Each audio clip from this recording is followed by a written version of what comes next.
बिस्मिल्लाहिर्रहमानिर्रहीम। अस्सलाम वालेकुम नाज़रीन। प्रोग्राम हेल्थ टॉक के साथ डॉक्टर अफजाल मली फ्रॉम न्यूयॉर्क।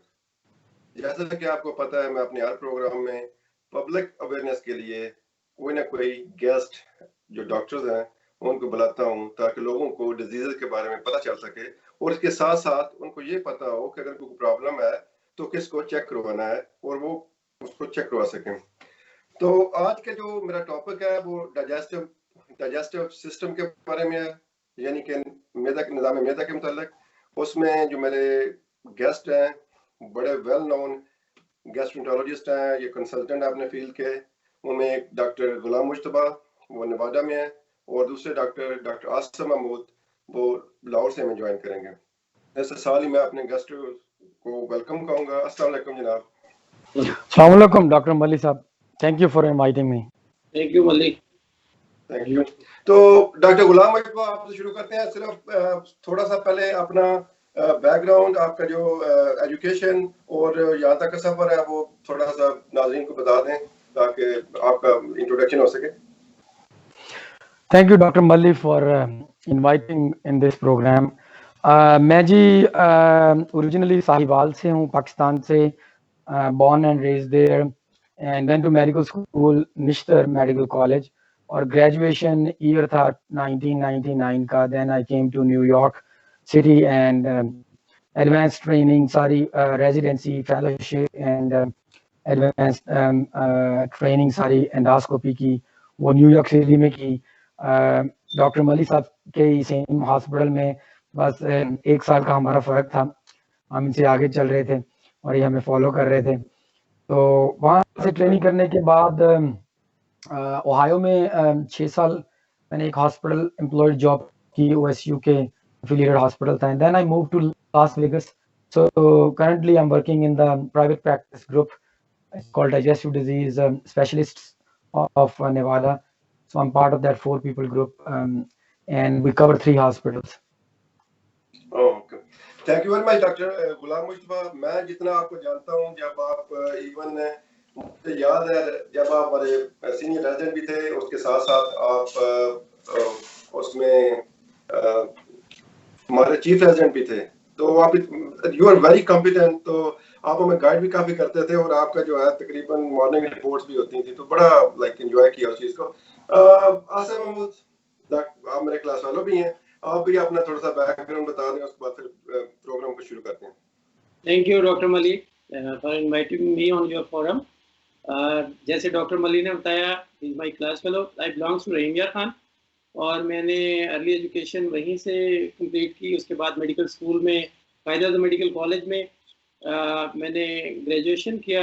हम लोगों का बैच 2000 में हमने पास आउट किया। उसके बाद जो पोस्ट ग्रेजुएशन और रेजिडेंसी थी, वो मेरी पहली रेजिडेंसी इंटरनल मेडिसिन में थी, जो मैंने मेयो हॉस्पिटल में मैंने और डॉक्टर मली ने स्टार्ट किया 2 साल के बाद फॉर अमेरिका। और मेडिसिन करने के बाद फिर मैंने 4 ईयर जो ट्रेनिंग प्रोग्राम गैस्ट्रोएंटरोलॉजी में पाकिस्तान में FCPS गैस्ट्रोएंटरोलॉजी का है, वो लाहौर जनरल हॉस्पिटल से कंप्लीशन किया और पास आउट किया एग्जाम। और now I am working as associate professor of internal medicine and practicing in Hamid Latif Hospital, Lahore. चलें जी, अब जनाब डिस्कशन का बुनियादा, thank you very much. Discussion का आगाज करते हैं। जो मैंने पहला टॉपिक जो सिलेक्ट किया है इस सिस्टम से, जो GI से रिलेटेड है, वो है गर्ड, जिसको एसिड रिफ्लक्स भी कहते हैं पाकिस्तान के अंदर, कई लोग तजाबियत कहते हैं या कहते हैं। तो डॉक्टर गुलाम मुश्तबा, आप बताइए कितना कॉमन है अमेरिका के अंदर और आप कितने पेशेंट देखते हैं आउट पेशेंट में? डॉक्टर मली साहब, एक बात मैं before I go to GERD, but I just want to mention that कि जो ओवरऑल डाइजेस्टिव हेल्थ है वो बॉडी को, ह्यूमन बॉडी की नॉर्मल लाइफ के लिए, फिजिकल नॉर्मल लाइफ और मेंटल नॉर्मल लाइफ के लिए बहुत ज़्यादा इम्पोर्टेंट है। जो फिजिकल स्टेट ऑफ स्टमक है और कोलन है, इसका हेल्दी होना पूरी बॉडी के ऊपर असर पड़ता है, अदरवाइज बंदे की जिंदगी पूरी मिजरेबल रहती है और कांस्टेंट उसकी लाइफ भी मिजरेबल रहती है। Now coming back to your topic about GERD, so GERD is probably the most important and most common problem जो है ना, GERD कहते हैं GERD, और यूके में डिफरेंट कहते हैं, हम इसे गैस्ट्रो इसोफेजियल रिफ्लक्स डिजीज कहते हैं। Sorry for the interruption doctor Ghulam, मुझको मेरा एक सवाल मिस हो गया। उसमें ये था कि बीइंग ए गैस्ट्रोएंटरोलॉजिस्ट, आप मुझे ये बताएं कि कौन कौन सी जो डिजीजेस हैं या कौन कौन से डायग्नोसिस हैं जो आप ट्रीट करते हैं, ताकि लोगों। देखिए, ये बात आपने बड़ी इंपॉर्टेंट पूछी। Actually this is very interesting topic. जो मेजॉरिटी ऑफ द जो प्रॉब्लम है गैस्ट्रोएंटरोलॉजी के, वो अपर जीआई रिलेटेड ही प्रॉब्लम है, जिसमें गर्ड प्रोबेबली नंबर 1 है, नंबर 2 है। और उसमें गर्ड में ब्लोटिंग इज अ पैराडाइम है पूरा एक सिम्टम्स का, जिसमें वेग सिम्टम्स हैं, उसको डिस्पेप्सिया भी इंक्लूड करते हैं उसमें, belching, bloating and acid reflux and peptic ulcer disease है। ये ऑल स्टमक रिलेटेड है। ये प्रोबेबली द मोस्ट जो हमारी I can tell you that कि 30 to 40% प्रैक्टिस है वो मैदे की रिलेटेड है, जो मैदे की प्रॉब्लम्स की रिलेटेड है। 1 in 5 people in United state, 1 in 5 मतलब every 5th person has a GERD problem at some point in life. Pakistan में every 6th person they say, although data accurate नहीं है हमारे पास पाकिस्तान का, but Dr. Asif can tell you about the Pakistani data. ठीक, आसिफ भाई, symptom आप इस लिहाज से बताएं मुझे कि जैसे पेशेंट की प्रेजेंटेशन होती है आपके पास, मुझे पता है कि पाकिस्तान के अंदर ज्यादातर जो पेशेंट आते हैं हमारे पास, उनके पास और ही डायग्नोसिस होता है। वो कहते हैं कि मुझे ये मसला है। ठीक है, से आगे शुरू करें आप।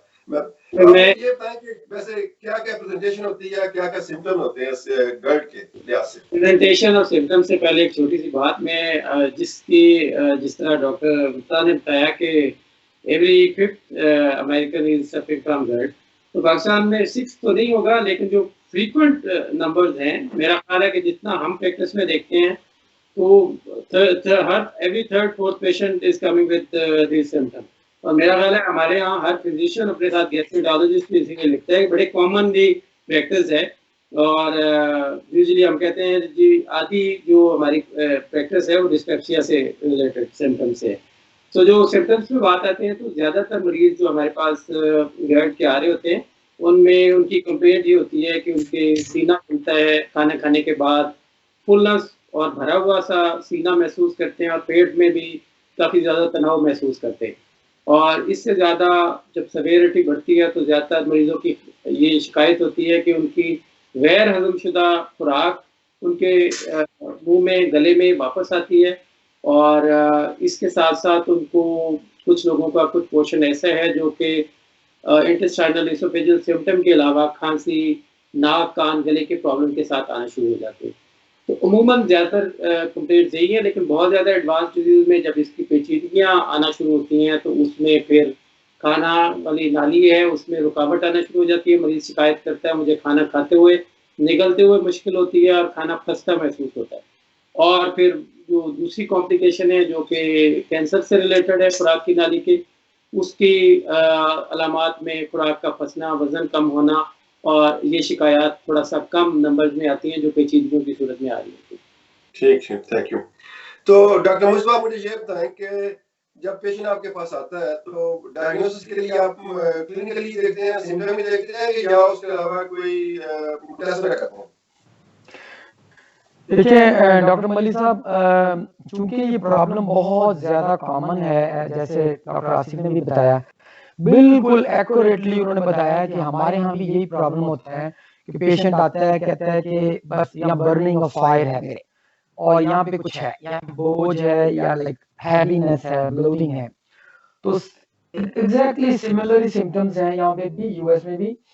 लेकिन ऑब्वियसली हर पेशेंट को हम एंट्रेंस पे ही, पहले फर्स्ट विजिट पे बहुत ज्यादा उनको इन्वेसिव टेस्टिंग पे सुजेस्ट नहीं करते, ना ही रिकमेंडेशन है उसकी। तो depending on the science and symptoms, जैसे डॉक्टर आसिफ ने मेंशन किया कि अगर रेड फ्लैग्स नहीं है, जिनको हम कॉमनली कहते हैं रेड फ्लैग, जिसमें एज 55 से ऊपर है, वेट लॉस है बंदे का, और स्मोकर है, फैमिली हिस्ट्री है उसकी स्टमक कैंसर की या इसोफेजियल कैंसर की, और उसमें स्वालविंग ट्रबल नहीं है, डिफिकल्टी जो खाने में उसको खाना फंसता नहीं है, तो उनमें यूजुअली मेडिकेशन का ट्रायल दिया जाता है, जो कॉमनली ओवर द काउंटर भी मेडिकेशन है। उसमें एंटासिड मेडिकेशंस हैं जो ज्यादातर लोग ऑलरेडी या तो ले चुके होते हैं या ले रहे होते हैं। तो हम यूजुअली उनको नेक्स्ट स्टेप पे ले जाते हैं जिसमें H2 ब्लॉकर्स हैं, जिसमें पेप्सिड कॉमनली यूज होती है, या दूसरे H2 ब्लॉकर्स हैं। पहले ज़ैंटेक थी, अब तो विथड्रॉन होगी मार्केट से क्योंकि उसका वो वार्निंग थी और कैंसर रिस्क था, और साइमेटिडीन है, और फिर नंबर नेक्स्ट स्टेप पे प्रोटॉन पंप इनहिबिटर्स हैं जिनकी बात हम मजीद करेंगे आगे। तो ये ऐसे है कि हम उनको ट्रायल देते हैं कुछ 2 से 3 महीने का और उनकी सिम्टम्स को वॉच करते हैं और फिर उसके अकॉर्डिंगली उनका फर्दर प्लान करते हैं फॉलो अप का। लेकिन अगर उनके रेड फ्लैग्स बहुत अर्ली हैं देन उनमें फर्दर इन्वेसिव टेस्टिंग वहीं से स्टार्ट कर देते हैं पहली विजिट से ऑनवर्ड। यानी कि आपने बताया कि जो पेशेंट अगर उनमें वेट लॉस है, वजन का कम होना या भूख न लगना या स्वालों में उनको प्रॉब्लम हो, इसमें अगर ये नहीं है तो आप उसको ट्रायल पे मेडिकेशन देते हैं। आसिफ भाई मुझे आप ये बताएं कि कौन से लोग हैं जो हाई रिस्क हैं, जिनको ये गर्ड के प्रॉब्लम ज्यादा आते हैं, उनमें से कौन से लोग आप उनका बारे में बता सकते हैं? किस किस्म के लोग एज के लिहाज से, वेट के लिहाज से या सोशियो इकोनॉमिक स्टेटस के लिहाज से कौन से लोग हैं जिनको ये हो सकता है? देखिए, ज़्यादातर जो गर्ड में जो रिस्क फैक्टर लाइफस्टाइल के साथ एसोसिएटेड हैं, जिसमें ओबेसिटी है और स्मोकर्स हैं, अल्कोहल अब्यूज़ वाले लोग हैं, और इसके अलावा जो पेशेंट्स जिनको एसिड पेप्टिक डिजीज़ है, और ये लॉन्ग स्टैंडिंग प्रॉब्लम्स हैं, कुछ रिस्क फैक्टर हैं, जिस तरह डॉक्टर मुर्तज़ा ने बताया कि age related late onset dyspepsia है, 50 इयर्स प्लस लोग हैं जिनको ये अलामात स्टार्ट होती हैं, तो उनमें गर्ड की अलामात बढ़ जाती हैं। ज़्यादातर जो रिलेटेड रिस्क फैक्टर हैं वो लाइफस्टाइल से एसोसिएटेड हैं। इसमें सबसे कॉमन हमारे यहाँ जो प्रॉपर ईटिंग हैबिट्स हैं उससे रिलेटेड रिस्क हैं, ओबेसिटी है, सेडेंटरी लाइफस्टाइल है, स्मोकर्स में बहुत ज़्यादा कॉमन है, और ऐसे पेशेंट जिसमें कुछ और डिसऑर्डर्स हो सकते हैं जो कि एनाटॉमिकल हर्निएशन हो सकती है हमारे जो फूड पाइप है उसकी, जिसकी वजह से गर्ड का प्रॉब्लम कॉमन होता है। लेकिन जो आपकी अपनी जो प्रैक्टिस है उसके अंदर आप किस किस्म के पेशेंट देखते हैं कि उनके अंदर ज्यादा है फूड के लिहाज से या के लिहाज से या लाइफस्टाइल के लिहाज से लोग ज्यादा हैं, जिसमें सेडेंटरी लाइफस्टाइल वाले ज्यादातर हमारे जिस तरह ऑफिस वर्कर्स हैं, ज़्यादातर खाया पिया वहीं लेट गए, बैठ गए, काम करते रहे, फिजिकल एक्टिविटी जिनकी बिल्कुल नहीं है, स्ट्रेसफुल लाइफस्टाइल गुजारने वाले लोगों में गर्ड का जो इंसिडेंस है, प्रेवलेंस है, वो रेट ज़्यादा है। इसी तरह ओबेसिटी डायरेक्टली एसोसिएटेड है, स्मोकिंग की हैबिट बहुत ज़्यादा है, उसके साथ एसोसिएशन। तो ये 3-4 फैक्टर्स हैं जिसमें हम कॉमनली लोग हमारे साथ पास आते हैं और उनके अंदर गर्ड का एलिमेंट ज़्यादा होता है। Thank you doctor Ghulam Mustafa, आप मुझे ये बताएं कि आपके पास भी सेम ही स्टाइल है लाइक लोगों के आने का, या डिफरेंट स्टाइल है कि सेम ही किस्म के लोग होते हैं या हैवी वेट या? एक्चुअली चूंकि ओबेसिटी बहुत ज़्यादा कॉमन है यूएस में, तो एक्यूरेटली डॉक्टर आसिफ ने मेंशन किया है कि यही रिस्क फैक्टर्स हैं, लेकिन इसका ज़रा लेवल हमारे ज़्यादा सीवियर है। यहाँ पे dietary habits are very big role actually, lifestyle जो उनकी है लाइफस्टाइल एंड डाइटरी जो उसकी उनकी हैबिट्स हैं, they play a major role.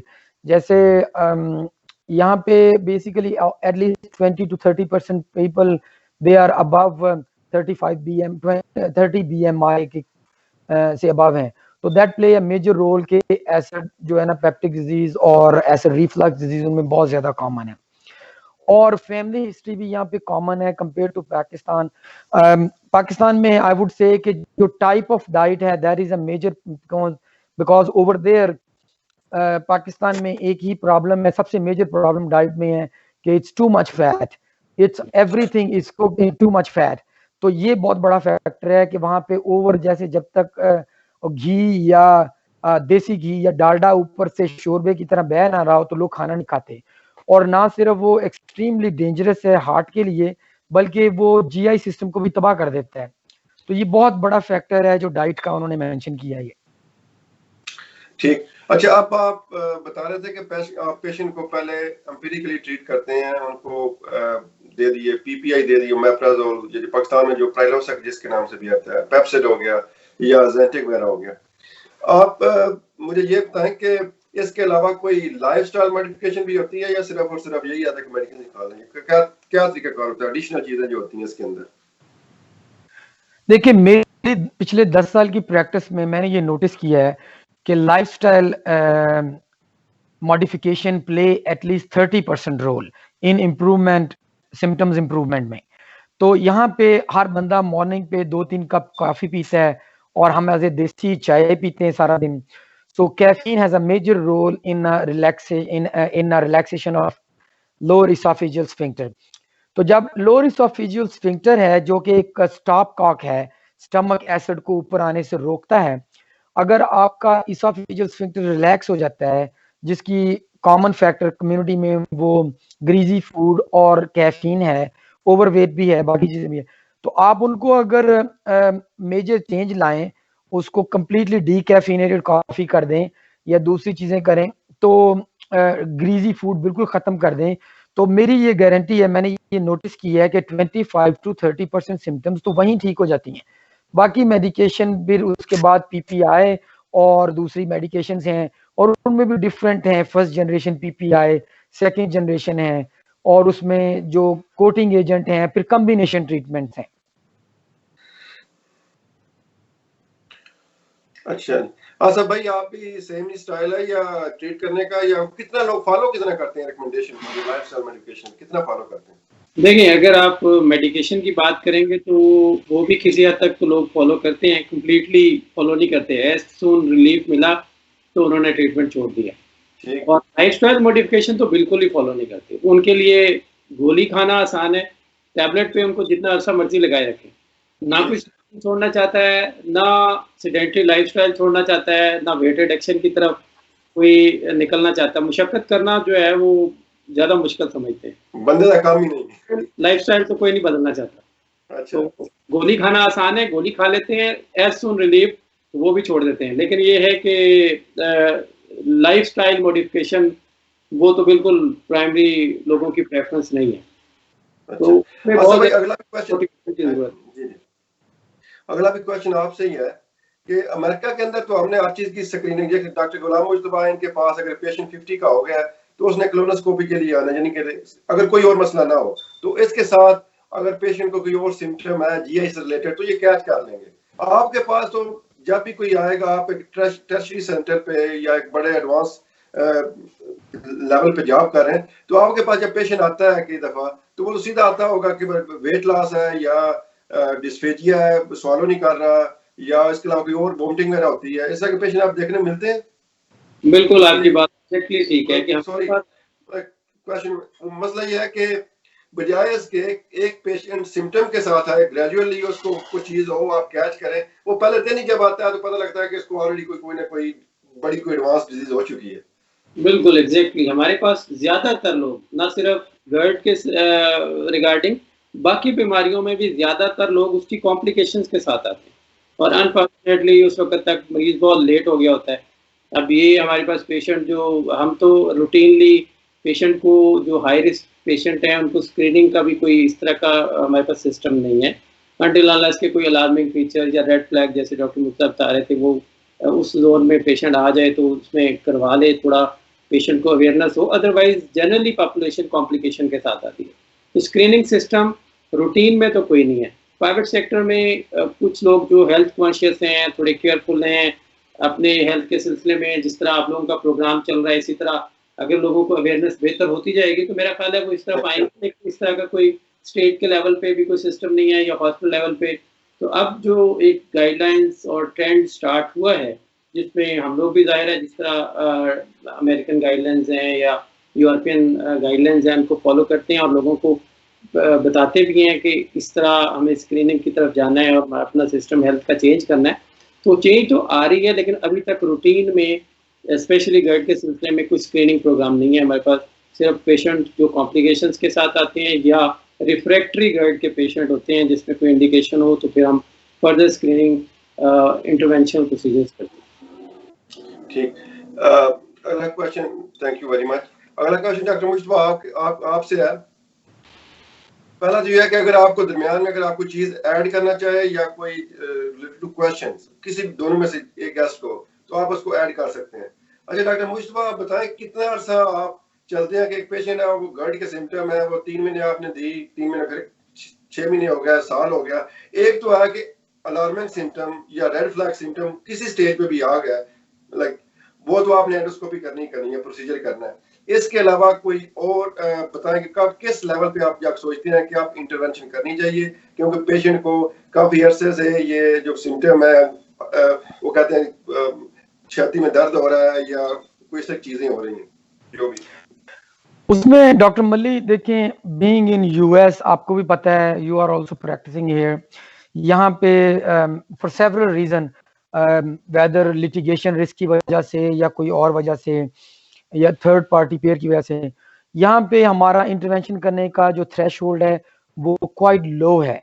तो हम बहुत अर्ली जो है वो पेशेंट को इन्वेस्टिगेट कर लेते हैं।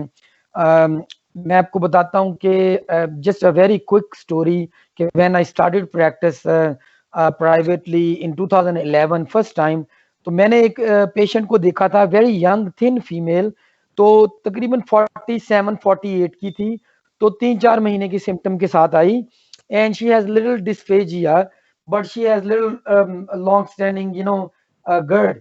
तो मैंने कहा कि एंडोस्कोपी करवा लें। पहले उसने हेजिटेट किया, मैंने एंडोस्कोपी की, उसको इसोफेजियल कैंसर निकला। जब उसकी स्टेजिंग की तो वो ऑलरेडी स्टेज 4 कैंसर था। ऑल्दो कि ये बहुत लेस कॉमन है, कॉमनली ये जब सिम्टम्स आती हैं तो काफी एडवांस लेवल पे आती हैं और ये लॉन्ग स्टैंडिंग चल रही होती हैं। तो यहाँ पे हमारा एंडोस्कोपी करने का थ्रेशोल्ड फॉर्चुनेटली या अनफॉर्चुनेटली जैसे भी कहें हम, वो लो है। तो हम अर्ली चेक कर लेते हैं कि अर्ली वो बैरेट्स इसोफेगस तो नहीं है, उसको एग्रेसिवली ट्रीट करते हैं।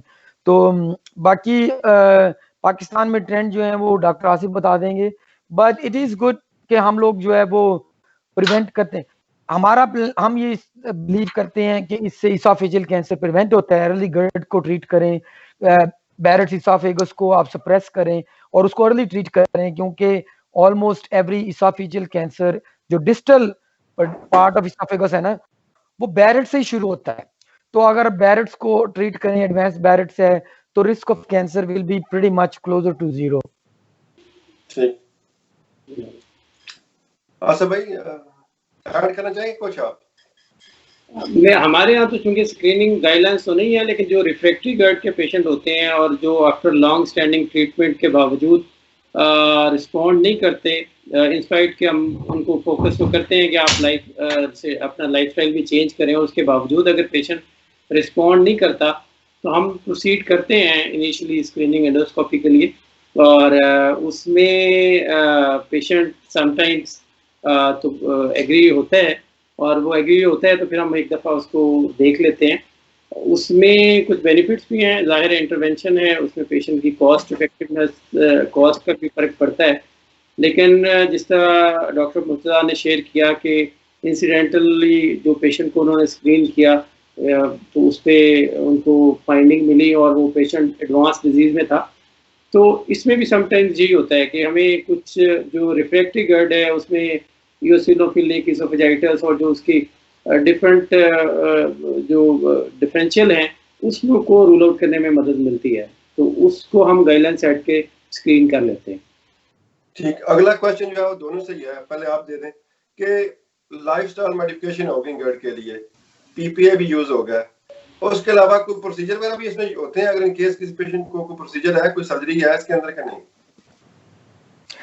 इसमें देखें, सो डिफरेंट यूएस में प्रैक्टिस है, पता नहीं पाकिस्तान में भी डिफरेंट होगी, वो आसिफ साहब बताएंगे।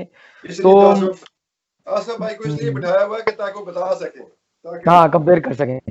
तो पाकिस्तान इधर यूएस में तो ये है कि जब रिफ्रैक्टरी GERD हो जाए, रिफ्रैक्टरी टू ऑल मेडिकेशन, और उसमें हार्टल हर्निया हो साथ, जब एंडोस्कोपी के लिए आप देखें और पेशेंट कहते हैं कि it's a trouble in my life, जब लाइफ मिजरेबल हो रहा होता है और मेडिकेशन काम नहीं कर रही होती, तो रिकमेंडेशन है कि उसको सर्जिकली या किसी प्रोसीजर वाइज उसको ट्रीट किया जाए। कॉमनली उसके 2 प्रोसीजर किए जाते हैं, जो कि डिफरेंट एरियाज में डिफरेंट तरीके। जैसे मैं मिड वेस्ट में था, वहां पे बहुत लो थ्रेशोल्ड था सर्जरी का, पेशेंट कहता है मैंने मेडिसिन नहीं लेनी, मुझे ऑपरेशन कर दो। तो यहाँ पे वेस्ट कोस्ट में, नॉर्थ ईस्ट में कहते ना ना ना ना, ना ऑपरेशन नहीं करना, मैंने मेडिसिन लेनी है।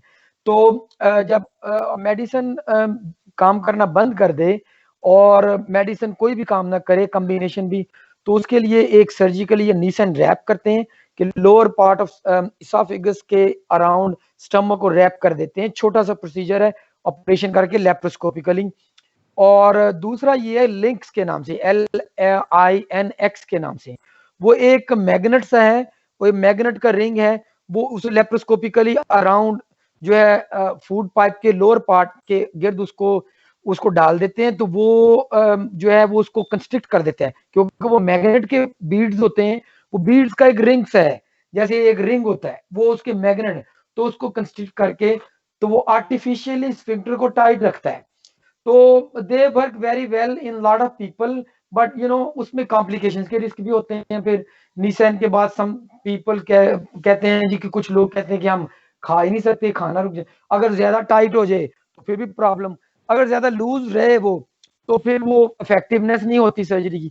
तो लेकिन some time we need them actually. Yes ठीक। आसफ भाई आप बताएं इसमें कोई तरीका कर रहे हैं? पाकिस्तान में जो सर्जिकल प्रोसीजर्स हैं, एक तो पेशेंट खैर एंडोस्कोपी के लिए इतना रिलक्टेंट होता है, लेकिन जो बहुत जिस तरह बता रहे थे रिफ्रैक्टिव गर्ड में जो वो प्रोसीजर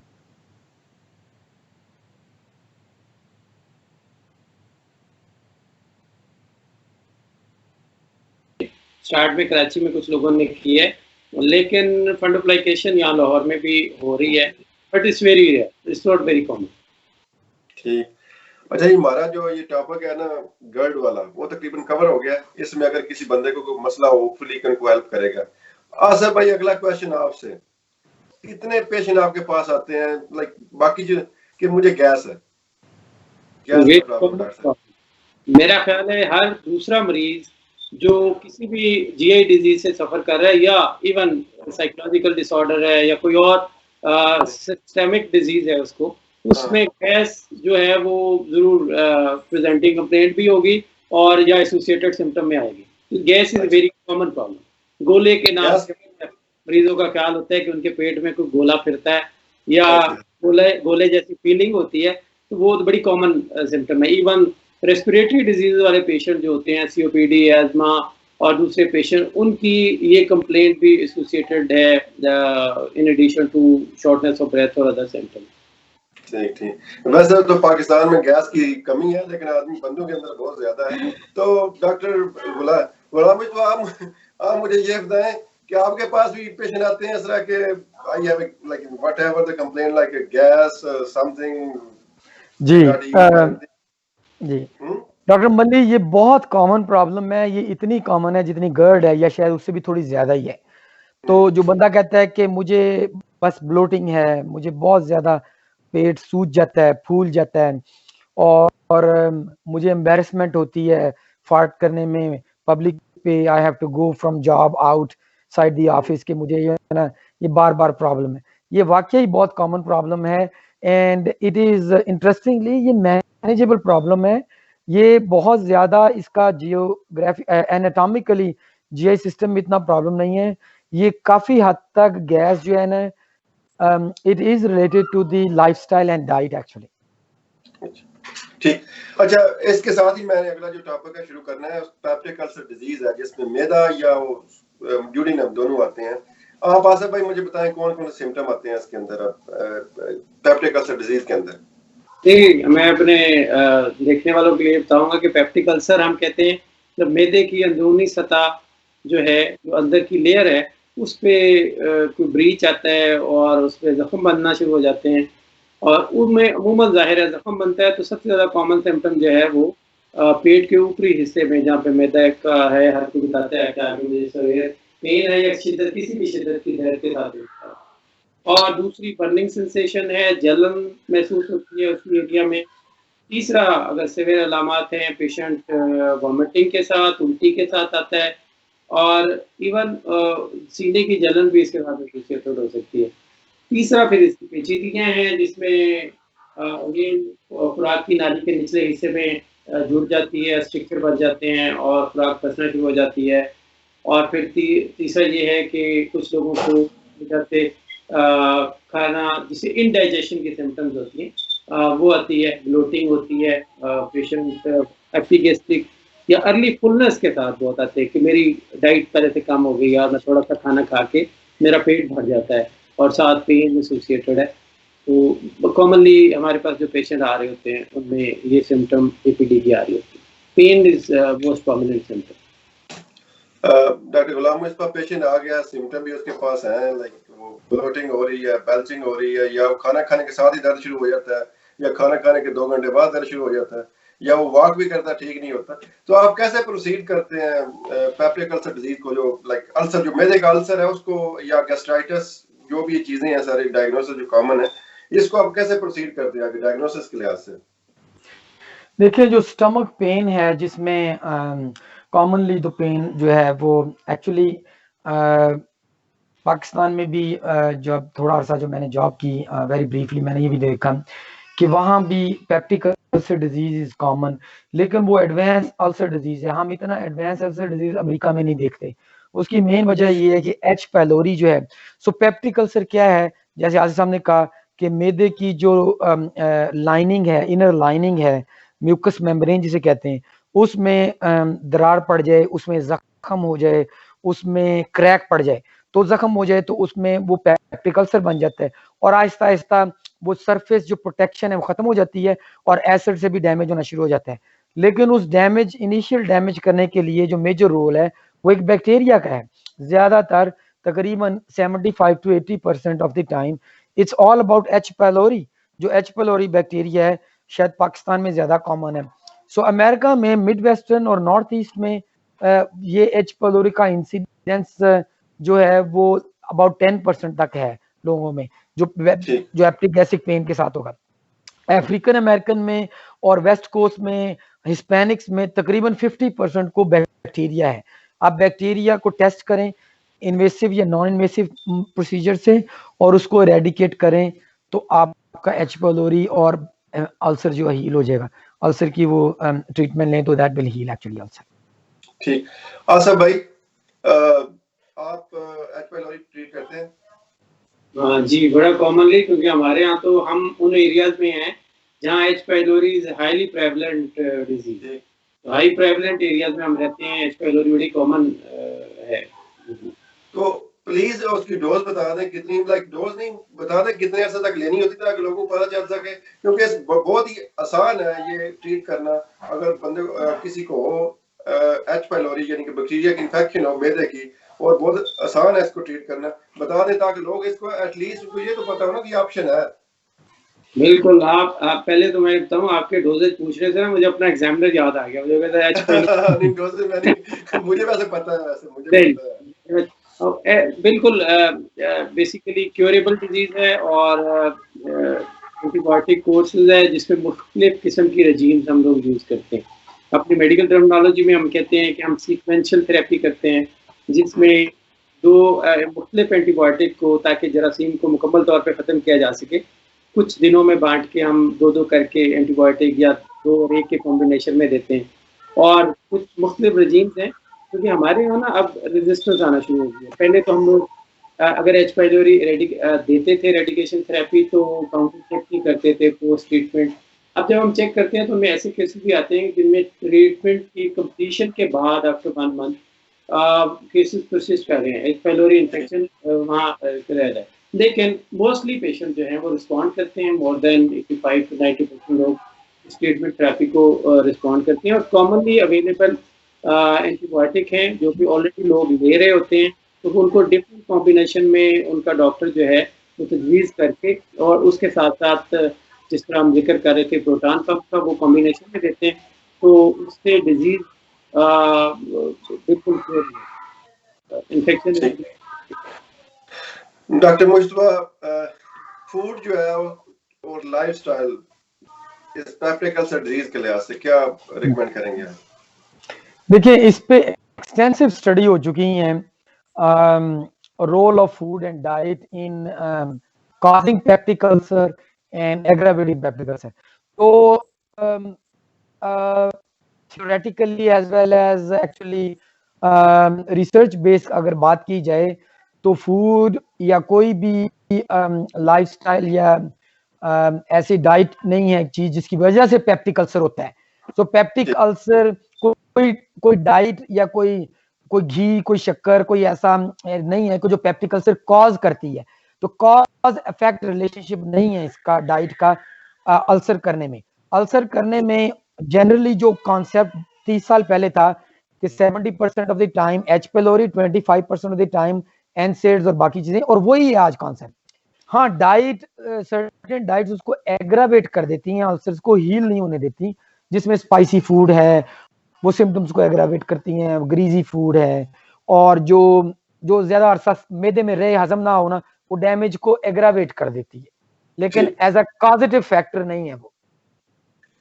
अच्छा, ये देखें, मुझे एक चीज का तो पता है कि H pylori is a risk factor, यानी कि कैंसर करता है मैदे का. इसके अलावा पेप्टिक अल्सर डिजीज इटसेल्फ ये भी काज है कि लॉन्ग टर्म अगर किसी को हो तो मैदे का कैंसर हो सकता है या नहीं?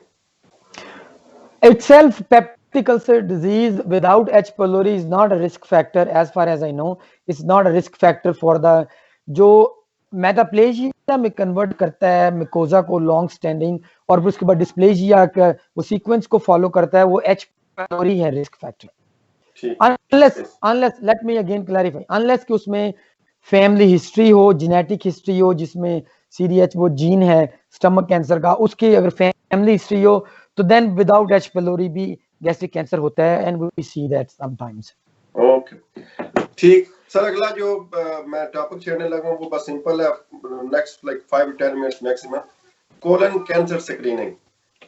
नाज़रीन, पहले आपको बता दूं कि कैंसर स्क्रीनिंग होती क्या है. कैंसर स्क्रीनिंग का मतलब ये है कि आप किसी भी कैंसर को उसके होने से पहले उसको पकड़ लें, टू निप इन द बड, यानी कि उसको पहले ही उसकी अलामतें ही ना आए. मसलन कोलन कैंसर है, उसकी जो अलामतें हैं वो ज्यादातर होती है कि हो सकता है ब्लड आए, स्टूल के अंदर नजर आता हो या ना नजर आता हो, और पेट में दर्द हो सकता है. उसके अलावा अगर ज्यादा एडवांस हो तो वेट लॉस हो सकता है. लेकिन अमेरिका के अंदर चूंकि गाइडलाइंस होती हैं कैंसर से, किसी भी कैंसर की, तो उसमें तो 50 के उसके कुछ और भी चीजें होती हैं, लेकिन 50 के करीब वो शुरू कर देते हैं कैंसर स्क्रीनिंग, और उससे कई दफा की चीजें अर्ली पे कर लेते हैं. तो डॉक्टर गुलाम मुस्तफा, मुझे कोलन कैंसर के बारे में थोड़ा बहुत बताएं कि कैंसर स्क्रीनिंग कैसे करते हैं. देखिए, colon cancer screening is very important topic in our practice and it's a bread of butter of our practice.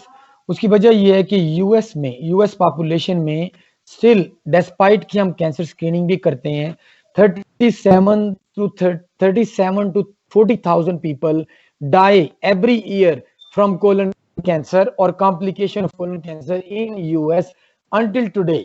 आप ये देखिए कि 40,000, और ये वेल एडवांस कंट्री दुनिया में जहां colon cancer screening highly very closely follow की जाती है, 40,000 पीपल यहां भी मरते हैं कोलन कैंसर से. 200,000 पीपल डायग्नोज, 2 लाख लोग अमेरिका में हर साल कोलन कैंसर से डायग्नोज होते हैं. अच्छा, उसकी वजह ये है कि यहाँ कोलन कैंसर स्क्रीनिंग भी हम बहुत ज्यादा करते हैं, उसके बावजूद at least 40 to 45% people do not get screening at appropriate age. So appropriate age ये है कि पहले it used to be 50, at age 50 everybody get colon cancer screening. उसकी डिफरेंट टेस्ट हैं, we will talk. Colonoscopy is one of them, और बाकी भी कुछ टेस्ट हैं. और अभी न्यू गाइडलाइंस ये कह रही हैं कि everybody should screen at age 45 unless there is a family history or risk factors, then the screening starts very early. ठीक. सर जी ऐड करें कुछ अपने बारे में. डॉक्टर आसिफ, आप बताएं कोलन कैंसर के बारे में क्या. डॉक्टर मल्ली, हमारे यहाँ एक तो शायद स्क्रीनिंग नहीं रूटीनली होती, ना ही हमारे सिस्टम में है, और वैसे भी age compare to American and Europeans हमारे यहाँ कोलोरेक्टल कैंसर का रिस्क शायद कम है. स्टैटिस्टिक ऐसा पूरी तरह अवेलेबल नहीं है, लेकिन हम लोग भी अब यहाँ पे जो लोग हमारे पास प्राइवेट सेटअप में या अभी लतीफ या किसी इसी तरह के और हॉस्पिटल में आ रहे हैं, तो वो आते हैं इसी तरह के, डॉक्टर साहब कौन सा टेस्ट कराएं, और हमें कोई कैंसर की स्क्रीनिंग के लिए जो भी आप ट्रीटमेंट या आप कोई क्वेश्चनर बनाना चाहते हैं, हिस्ट्री लेना चाहते हैं, या जो टेस्ट करना चाहते हैं हम स्क्रीन करें। तो हमारे वहाँ उस तरह सिस्टम तो एग्जिस्ट नहीं कर रहा, लेकिन ये है कि इंडिविजुअल केसेस में हम लोग स्क्रीन कर रहे हैं और उसके लिए वो मुख्तलिफ टेस्ट हैं जो आप अगले सेगमेंट में पूछते हैं तो फिर उसको डिस्कस कर लें। ठीक। अच्छा डॉक्टर गुलाम मुस्तफा, इसमें ज़्यादा आप ये बताएं कि पाकिस्तान के अंदर तो कोई भी जीआई ब्लीड है, लोअर अगर पखाने के साथ या वैसे ब्लीडिंग कुछ हो रही है तो लोगों को एक ही चीज़ होता है कि हमारा बवासीर है जी, और कुछ नहीं डॉक्टर साहब, बवासीर के साथ ही है। लेकिन आप अमेरिका के अंदर, आप मुझे ये बताएं कि इसके अंदर कौन कौन सी चीज़ें हैं जिसके अलावा हो सकती है, तो कोलन कैंसर हो गया, इसके अलावा और कौन कौन से बीमारियां होती हैं जो जिनके सिस्टम होते हैं, ब्लीडिंग होना या इसके साथ आना स्टूल के साथ। अच्छा, इंटरेस्टिंगली डॉक्टर मल्ली, ज्यादातर कोलन कैंसर के पेशेंट ब्लीडिंग के साथ नहीं आते हैं हमारे पास। अच्छा, मोस्टली जो कोलन कैंसर के पेशेंट हैं वो एनीमिया के साथ आते हैं, although bleeding is also one of the occult blood positive होता है या एनीमिया या वेट लॉस के साथ आते हैं। लेकिन आपकी बात सही है कि ब्लीडिंग पर रेक्टम जो है, रेक्टल ब्लीडिंग बहुत कॉमन सिम्टम है। अगर तो देखें एज यंगर देन 40-45 तो मोस्ट कॉमनली वो ब्लीडिंग हेमोरॉइड्स की वजह से होती है, जिसको पाकिस्तान में पाइल्स कहते हैं, हम यहाँ पे हेमोरॉइड्स ज्यादा कहते हैं। वेदर वो इंटरनल हेमोरॉइड्स हैं या वो एक्सटर्नल हेमोरॉइड्स हैं, और अदर फैक्टर्स जो है कि वो रेक्टम में टीयर हो जाता है, एनस में टीयर हो जाता है, जिसको फिशर कहते हैं, वो कॉमनली हो जाता है हार्ड स्टूल की वजह से, तो वो भी ब्लीड करता है। या अमेरिका में कॉमन है पॉकेट्स बन जाते हैं कोलन में, उनको डाइवर्टिकुलोसिस कहते हैं, तो उसकी वजह से भी patient lot of time bleeding के साथ आते हैं। नेवरदीलेस हम लोग सब लोगों को एज अ मतलब रिगार्डलेस ऑफ एज हम सब लोगों को कोलोनोस्कोपी रेकमेंड करते हैं जो ब्लीडिंग के साथ आता है। ठीक, उसके अलावा कुछ बता रहे थे कि और किस तरीके से स्क्रीनिंग होती है, कोलोनोस्कोपी होगी और स्क्रीनिंग कौन कौन से टूल्स करते हैं आप यूज?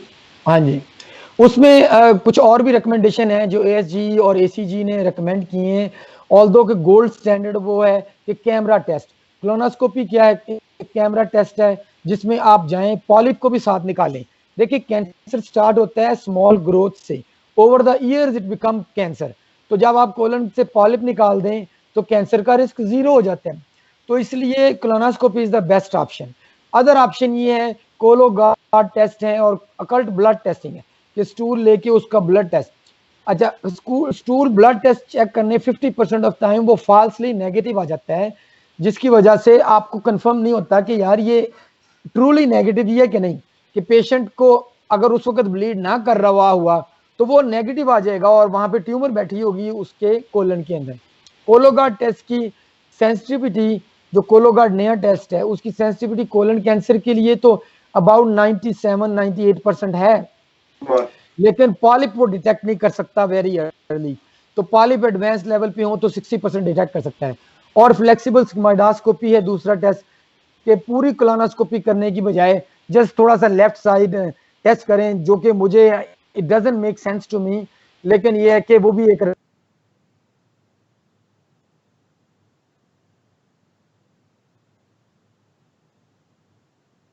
ये बहुत बाकी टेस्ट है। अच्छा डॉक्टर साहब, अमेरिका के अंदर तो एक प्रोटोकॉल है, वो फॉलो करना होता है, कुछ डॉक्टर की अपनी बेस्ड ऑन सिम्टम्स पेशेंट को रिकमेंडेशन होती है। पाकिस्तान में आपको तो काफी मसला होता है, क्योंकि पेशेंट की अफोर्डेबिलिटी भी चेक करनी होती है कि वो कर सकता है कि नहीं। लेकिन आप अपने जो पेशेंट हैं, जो आपके अमीर लतीफ में चेक करते हैं या किसी को फॉलो करते हैं, आप उनको क्या रिकमेंड करेंगे कोलन कैंसर के स्क्रीनिंग के लिहाज से? देखिए, जैसे डॉक्टर मुर्तज़ा ने कहा कि गोल्डन जो इन्वेस्टिगेशन है वो तो डायरेक्ट विजुअलाइजेशन है। आप कैमरा डालें और देखें, अगर अर्ली ट्यूमर है जिसे हम पॉलिप कहते हैं वो मिल जाता है, जो कि मिस हो सकता है, जो नॉन इन्वेसिव या स्टूल टेस्टिंग है जिसपे हम ऑकल्ट ब्लड देख रहे होते हैं। तो गोल्ड स्टैंडर्ड तो कोलोनोस्कोपी है। लेकिन अगर ऐसे पेशेंट हैं जो कि रिलक्टेंट होते हैं कैमरे से और कोलोनोस्कोपी नहीं कराना चाहते, उनमें हम फिर जो स्टूल बेस्ड टेस्टिंग है वो रिकमेंड करते हैं और वो लोग कर लेते हैं। लेकिन उसमें यही है कि जो पेशेंट के अंदर जो सेंसिटिविटी है, क्योंकि अगेन जो हमारे पास जो स्टूल टेस्ट अवेलेबल हैं उनमें भी 40-50% cases false negative false testing के चांसेस हैं।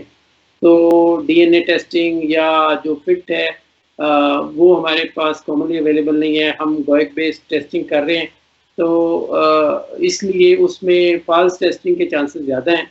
तो अपने पेशेंट को कन्विंस तो यही करते हैं कि वो कॉलोनोस्कोपी, जो हाई रिस्क पेशेंट है स्पेशली, या जो आते ही स्क्रीनिंग के लिए हैं, कि उनको कॉलोनोस्कोपी रिकमेंड करें और ताकि उनको प्रॉपर्ली स्क्रीन किया जा सके।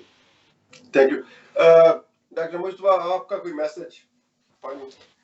उसमें जैसे डॉक्टर आसिफ ने बताया, वेरी इंपॉर्टेंट फैक्टर ये है कि मैं एक चीज़ का बताऊंगा कि स्पेशली पाकिस्तानी ऑडियंस के लिए, कि स्पेशली अगर आप लोगों में रिस्क फैक्टर हैं, एज ज़्यादा है, वेट लॉस है, फैमिली हिस्ट्री है और ब्लीडिंग परसिस्ट है कर रही, तो आप काइंडली कोलोनोस्कोपी का लाजमी सोचें। इसमें सोशल स्टिग्मा ना सोचें कि ये इस नाली में रेक्टम से कोई टेस्ट करना ये कोई सोशल नॉर्म नहीं है। इसमें ये बहुत ज़्यादा आर समझा जाता है। ये प्रॉब्लम की वजह से लोगों में एडवांस कैंसर, ख़ासतौर पे ख़वातीन में, बहुत सारी ख़वातीन में पाकिस्तान में भी यंग कैंसर। सो अमेरिका में या बाकी दुनिया में ये फ़र्क है कि वो लोग जो है ना इस हेजिटेट नहीं करते, क्योंकि life is most important thing in your life, the healthy life.